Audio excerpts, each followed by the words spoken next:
রাসূলুল্লাহ সাল্লাল্লাহু আলাইহি ওয়াসাল্লাম কদরের রাতগুলোতে কি কি ইবাদত করতেন? আমি খুঁজে 5টা আমলের কথা পেয়েছি। বিশেষভাবে 5টা কাজ রাসূল সাল্লাল্লাহু আলাইহি ওয়াসাল্লাম এই কদরের রাতে করতেন।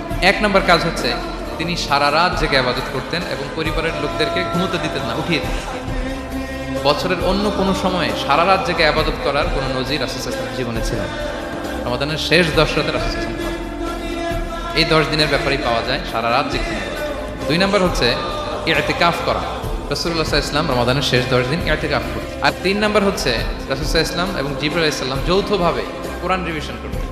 খুব ইন্টারেস্টিং। 4 নম্বর কিয়ামুল লাইল করা।